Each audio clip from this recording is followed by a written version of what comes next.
আমি এই আমার ফুড়ি উঠানো ফালাই চাইছি দাঁতো খবর লাগাইল রক্ত মাথা ফাটা তা নিয়া নিয়া শুনা আর টেকা নিছুন। একটি ছাগলকে কেন্দ্র করে নোয়াপাড়া বীরমঙ্গল প্রবাসী পরিবারের ওপর হামলা ও আহত অনেকেই, গুরুতর আহত একজন। সিলেটের গয়েনঘাট উপজেলায় ১ নং রুস্তমপুর ইউনিয়নের নোয়াপাড়া বীরমঙ্গল প্রবাসী জয়নাল আবেদিনের পরিবারের ওপর হামলা চালায় প্রতিবেশী সুহেল, ফরিদ, মুজিব, গোলজার, বশির গং। গুরুতর আহত জয়নাল স্ত্রী হাজেরা বেগমকে নিয়ে চিকিৎসার জন্য মেডিকেলে নেওয়া হচ্ছে।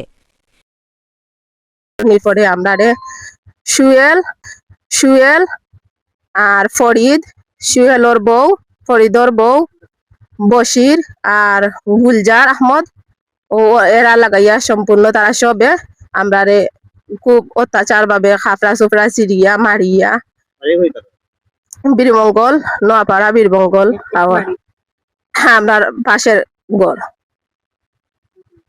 কানে অজরা সোনার দুল আছিল, আগুনো নিচে চেইন আছিল আর পরে তো গড় মোবাইল আছিল, টেকাও আছিল। আমরা গড় তো আইয়া পরে হামাই গেছে, আমরা তো আর পুরুষ বলতে কেউ না। ভুয়াও গাছ নেই, আমরা সব বাজারও আর কেউ তো তারা তো বুঝে 4 জন মানুষ বুঝে আমার ঘর বিয়ে পরিবার। আর আমরা ভুয়া বাজারও আর মানে আগে ভুয়া বলে না। আমি ও 7 লাখ টাকা পেয়েছি আমারও ঘর, আমারও বেটিছেন আমার ঘর ভাঙ্গা ও টাকা গুলো চাওয়া টাকা ঘর আমার ইয়া বেটি দিয়ে মারিয়া বেটে 10 রকম রয়ে ঘুরে আর ওগুনতে ইয়া বাড়িয়া লিয়া বেটে মারিয়া আল্লাহ বেশি জমু নাই।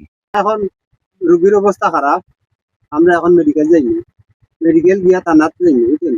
এইগুলা ঘটনাও তো তারা বাড়ি ছাগল একটা লইয়া মাইরে থরিয়া উগুরে গিয়া ঘর থেকে দূরে আইনি, ছাগল আর ছোট বাচ্চা ইয়া ঘর থেকে দূরে আইন দিছে না, নিয়া তারা মাইরে করে। বশির, সুহেল, ফরিদ, গুলজার বাড়ি একই বাড়ি।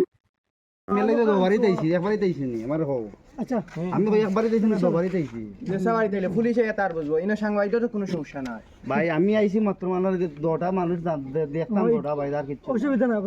2 মিনিট তুমি দেখিয়াই না তোমার